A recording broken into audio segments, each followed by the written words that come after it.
Good morning. This is KELOLAND on the go with all you need to know in news and weather as you start your day. A box of over 50 fake IDs was stopped by Border Patrol on its way to Brookings. Police say they're assisting Homeland Security investigations with the case that could include federal charges. The person set to receive the order was getting them for themselves and several friends to buy alcohol underage.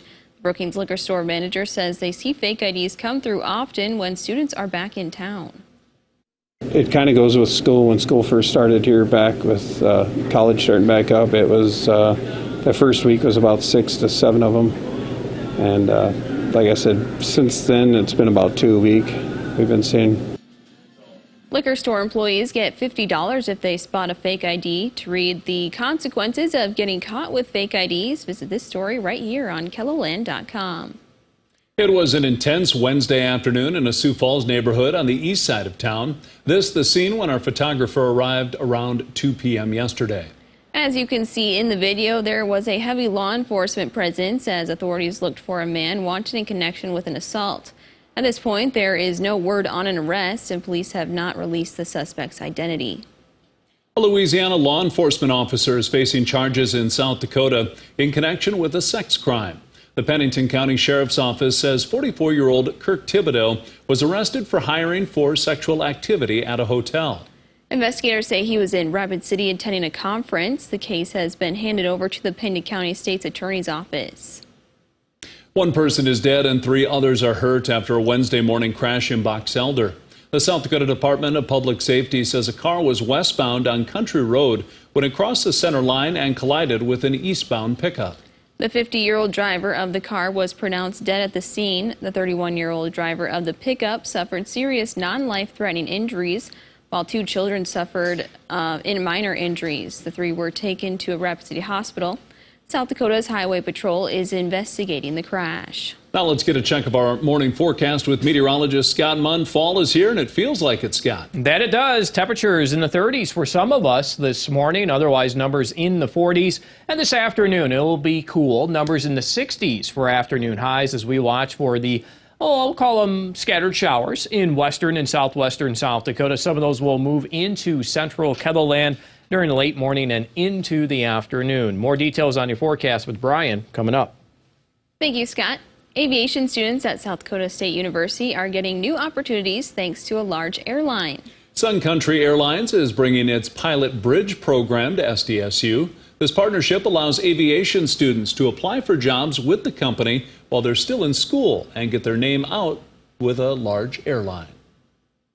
Our students are really engaged and excited about what this might mean for their career, especially right after graduations. If they're selected, the student then completes a 3-month training program before becoming a full-time pilot with the airline. Brandon Valley students are raising money to benefit area veterans during homecoming week.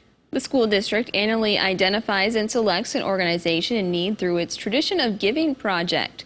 This year, students are attempting to raise $10,000 to benefit the Veterans Community Project in Sioux Falls. Every day we kind of give a little speech about what this charity is, what it's doing for us, and getting all the students to recognize how fortunate we are to have the people that we do serving us. Veterans Community Project is in the process of building 24 tiny homes for homeless veterans. An event focused on suicide prevention kicks off at the top of the hour in western South Dakota. Yesterday, a team of 12 community leaders from across the state gathered outside Avera Behavioral Health for a special send-off. The group signed up to be part of the very first 437 project. They will run 437 miles from Belle Fourche to Sioux Falls to raise funds and awareness for the Helpline Center. It's incredible that these 12 runners are willing to dedicate, 4 days of their life to run across the state to bring awareness to mental health and to suicide prevention. The first runner will leave Belle Fourche at 8 a.m. and the final runner will finish in Sioux Falls on Sunday. And that's a look at some of our top stories. Now let's get one last look at your weather with meteorologist Brian Karstens. Brian? All right, a chilly start, crisp, cool morning out there, 30s and 40s. Northeast South Dakota has been the coldest so far, but looking at the afternoon, these shower chances will begin to pop up a little bit more in western South Dakota.